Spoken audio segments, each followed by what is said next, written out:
Large crowd causes chaos at Minister of Defense's home in Zamfara. Health union shut down services over federal government's failure to implement CONHES. Kano governor signs deal for new Gaya Polytechnic. And on the foreign scene, South Africa grants compassionate entry to 130 Palestinians. UN Council unanimously votes to investigate war crimes in Sudan. Global oil jumps as Ukraine attack halts Russia's Black Sea oil exports. Knife-wielding man shot by police in central Paris. Now the news in details. Former Anambra State Governor Willie Obiano has publicly refuted widespread rumors that he was not dead, assuring his supporters that he is alive, hale, hearty, and in excellent health. The rumors began circulating earlier on. Hours after the rumor spread, Obiano posted a statement on his Facebook page directly addressing the mischief, asking all Anambra friends and well-wishers to disregard the rumor entirely. Obiano concluded his statement by sincerely thanking everyone who reached out with calls, messages, and prayers, emphasizing that their love and goodwill were deeply appreciated during the spread of the falsehood. Armed bandits have escalated their attacks and launched a new round of extortion and illegal taxation across rural communities in the Tafe local government area of Zamfara State. In Danjiba town, they enforced the payments. The criminal group seized a vehicle carrying 100 bags of soybeans and took 4 people hostage, vowing to hold both the captives and the vehicle until full sum is collected. This criminal taxation has spread, with bandits also demanding large ransoms from nearby villages, including 4 million naira from Kagana and Bare Bari and a massive 40 million naira from Kurin Ganwa. Residents are pleading with the Zamfara state government and federal security agencies for urgent intervention, warning that the worsening insecurity and continuous preying on vulnerable communities have become unbearable, raising fears that more areas will fall victim to forced taxation and kidnappings. The federal government has deployed additional troops to Zamfara state to intensify military operations against rampant banditry. The Minister of State for Defense, Bello Matawale, announced the deployment during an APC stakeholders meeting in Gusau, confirming that security operatives have been issued fresh operational instructions to take decisive and swift action against armed groups in flashpoints and forests across the state. Matawale also used the opportunity to criticize the Zamfara state government, alleging that previous federal attempts to collaborate on security matters had been ignored and failed to yield the expected response. This new deployment is part of a broader federal strategy to significantly strengthen the military's presence and operational capacity to break the devastating security situation under control in the coming days. In addition to security matters, the minister clarified that the Funtal-Gusau Talata Mafara Sokoto Road is a purely federal government project, countering claims of political credit taking. He also urged residents to increase scrutiny over the utilization of federal allocations directed to local government areas within the state.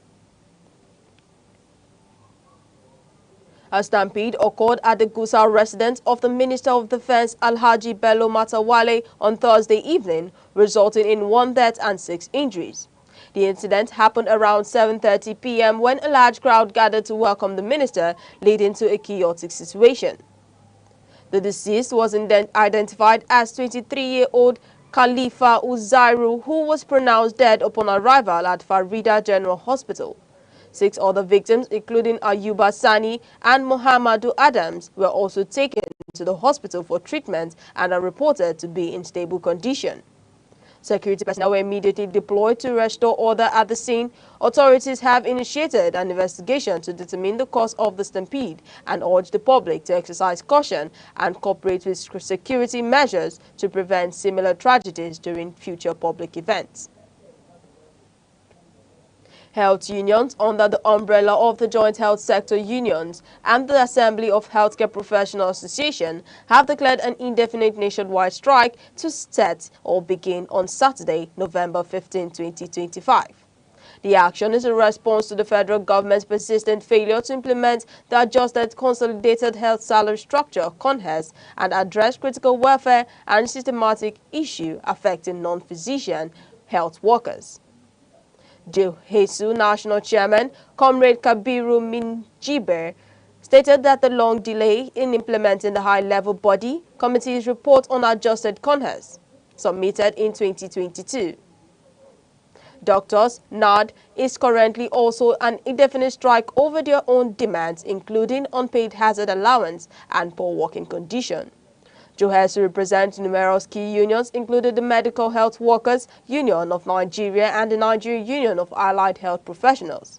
The collective decision to shut down services underscores the deep frustration within the health sector over the government's failure to honor agreed upon welfare reforms and improve hostile operating environments.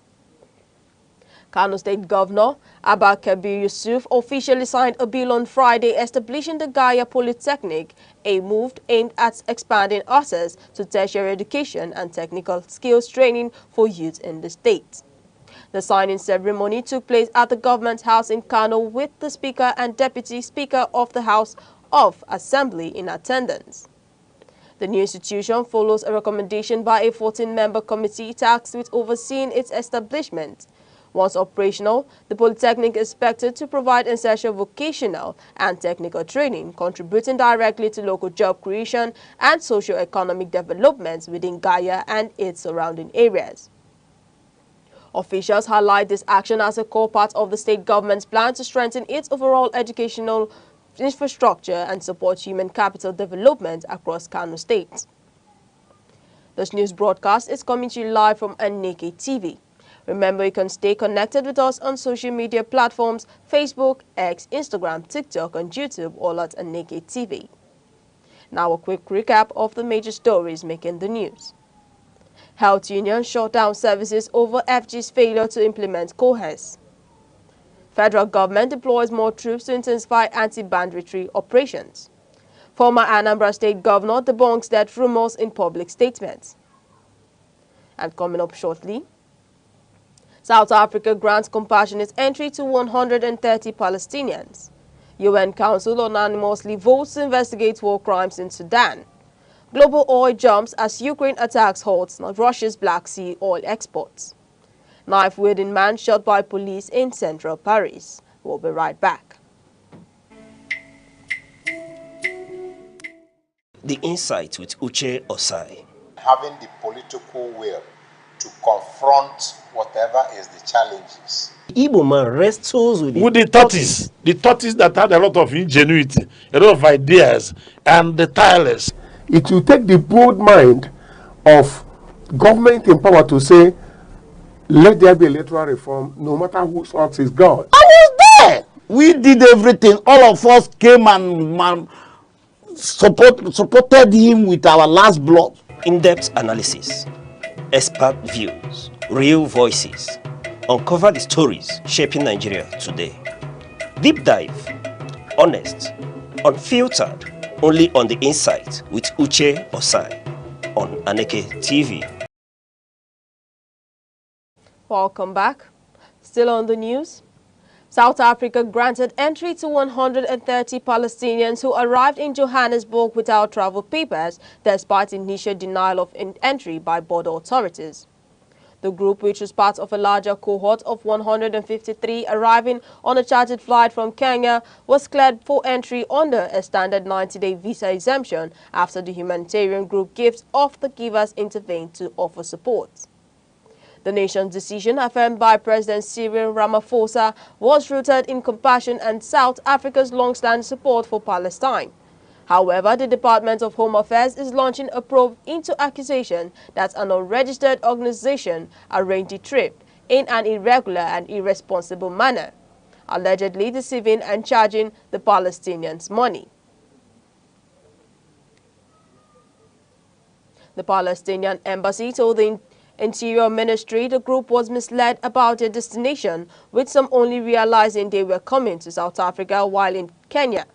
Authorities, including intelligence agencies, are now assessing the origins of the journey and future options of the group, while 23 others with visas for other destinations like Canada, Australia and Malaysia have since departed. The UN Human Rights Council has adopted a resolution to launch an independent fact-finding mission to investigate mass killings and reported atrocities in Al-Fashir, Sudan, a city in Darfur that fell to paramilitary rapid support forces in October. The resolution, passed unanimously without a vote, seeks to document and preserve evidence and identify perpetrators of violations allegedly committed by the RSF and its allies. UN High Commissioner for Human Rights, Volker Turk, condemned the violence as a display of naked cruelty and urged the international community to act, including against individuals and companies fueling and profiting from the war. Witnesses reported systematic rape, killings, torture and bodies piling in the streets, with the RSF allegedly turning Al-Fashir University, where thousands sheltered, into a killing ground. The resolution strongly condemns the reported ethnically motivated killing and use of rape as a weapon of war, while Sudan's ambassador criticized the text for stopping short of investigating external actors. He explicitly accused the UAE of sponsoring the rebel militia with military equipment, a claim the UAE has categorically rejected. The resolution also demands that the RSF and the Sudanese Armed Forces SAF allow life-saving aid into the famine-struck city. Oil exports from Russia's crucial Black Sea ports of Novorossiysk were temporarily suspended on Friday following a major Ukrainian missile and drone attack, according to industry sources. The halt affects export totaling 2.2 million barrels per day, which represents about 2% of the global supply. This is one of the largest strikes on Russian oil infrastructure recently, part of Ukraine's strategy to degrade Moscow's war financing capabilities. Global oil price rallied by over 2% on immediate supply fears. The attack hit the Shekaris oil terminal, damaging 2 key oil beds and injuring 3 crew members on a docked vessel. Russian pipeline oil monopoly Transneft was also forced to suspend supplies to the port. Ukraine's general staff confirmed the use of Neptune cruise missiles and strike drones on Novorossiysk as part of efforts to reduce the military and economic potential of the Russian aggressor. The Caspian Pipeline Consortium, which exports Kazakh oil via a nearby terminal, briefly suspended but then resumed loadings. Local Russia officials reported extinguishing a fire at an oil depot at Shekaris and dealing with damage to an apartment building and a container terminal, confirming that Novorossiysk suffered the most. French police shot the wounded, a knife-wielding 34-year-old man at the Montparnasse train station in central Paris on Friday. Officers were waiting for the man as part of an investigation into domestic violence for which he had a recent suspended sentence when he allegedly waved a knife at them. After being shot in the leg by a police officer, the man then stabbed himself in the throat. He was quickly taken care of by emergency services. The incident was complicated by the fact that a passerby was hit in the foot by a stray police bullet. The event caused panic among commuters occurring just one day after France marks the 10th anniversary of the deadly 2015 jihadist attacks in Paris, causing witnesses to feel stressed and fear a repeat of a terrorist event.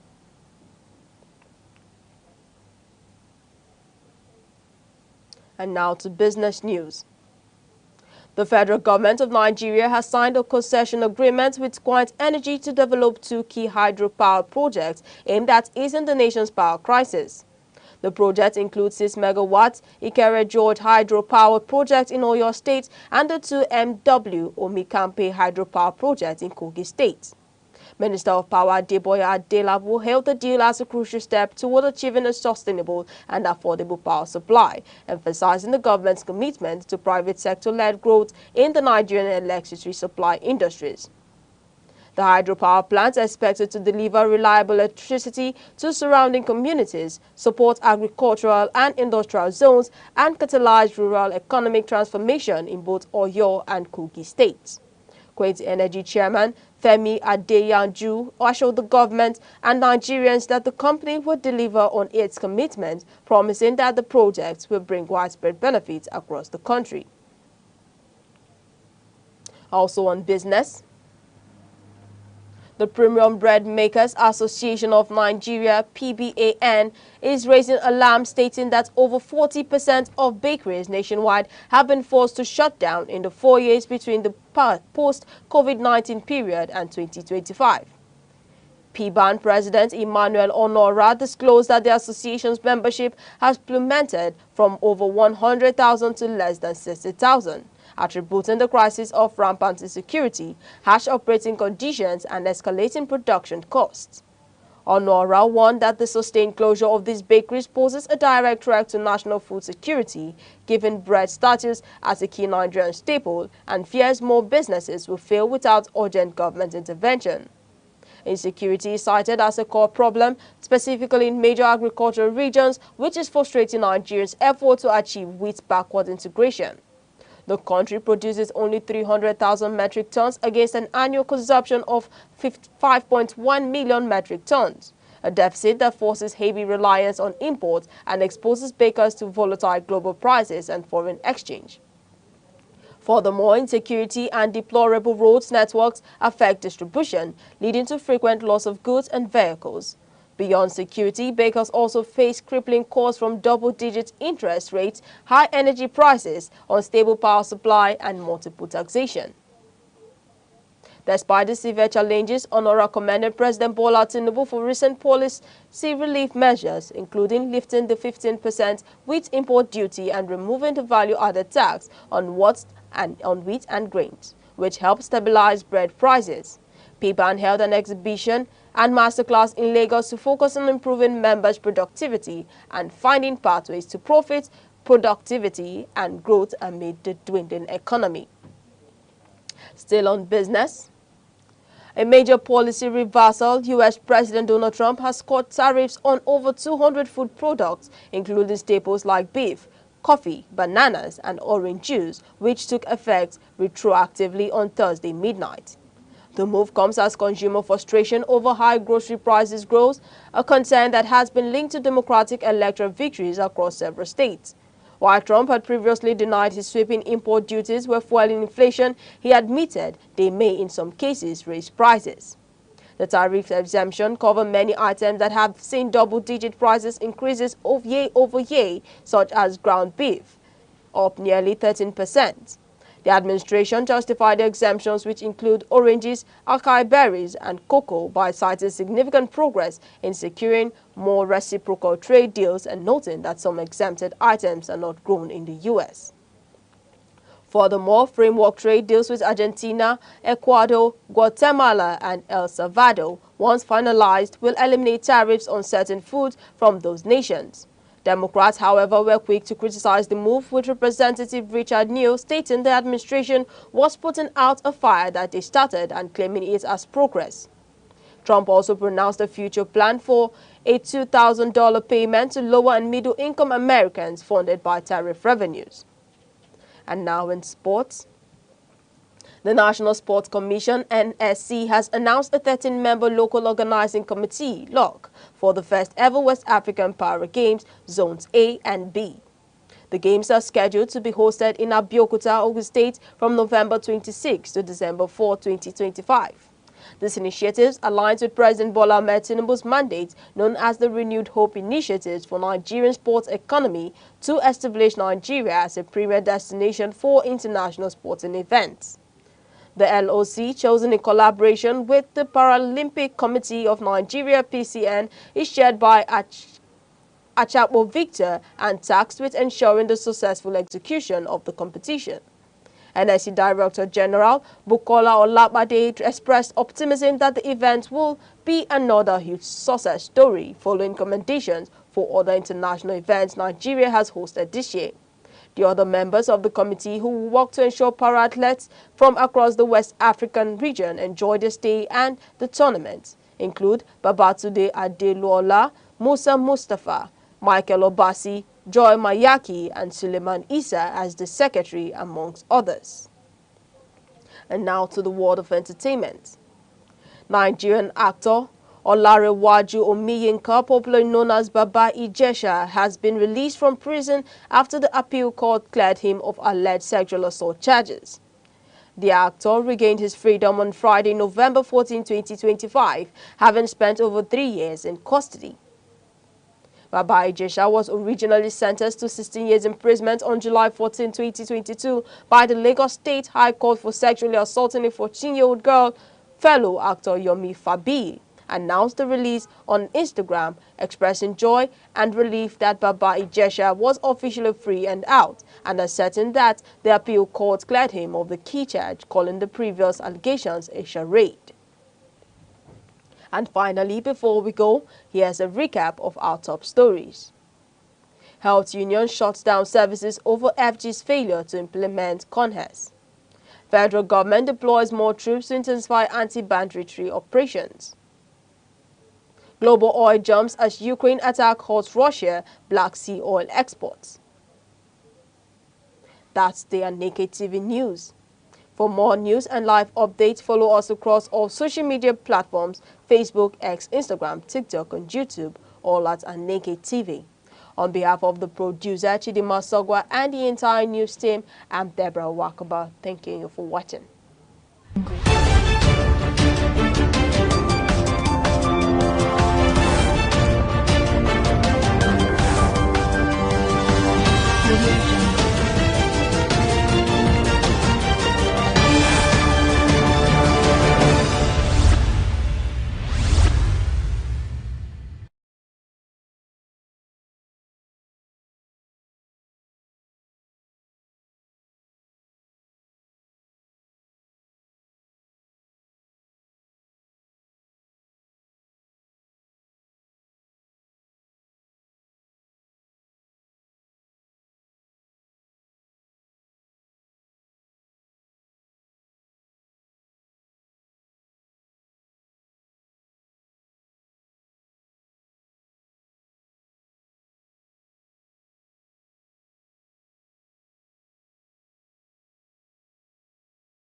na mbụ ọja m na-asị ekekele ụwa na ọkwa ọja ekenekwa gị na eluigwe na ala na-ekene gị na urukpuru na kpakpando na-ekene gị na ugwu na ndịna na-ekene gị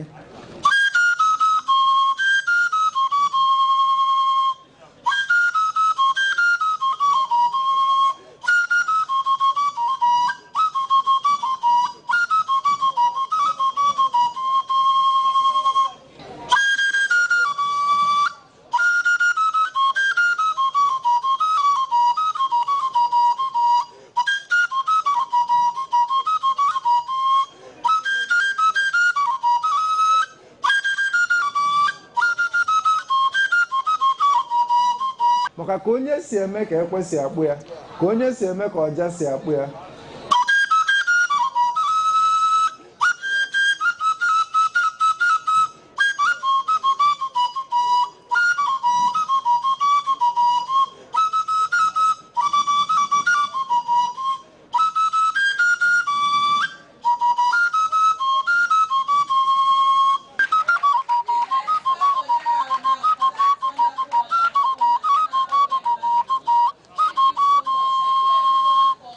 ihe a bụ Aneke TV. Hello and welcome to What's Trending Now. I am Chidimmi Kemede and we are on the street today to find out from Nigerians about how they feel concerning the outcome of the just concluded Anambra gubernatorial election. Please join us.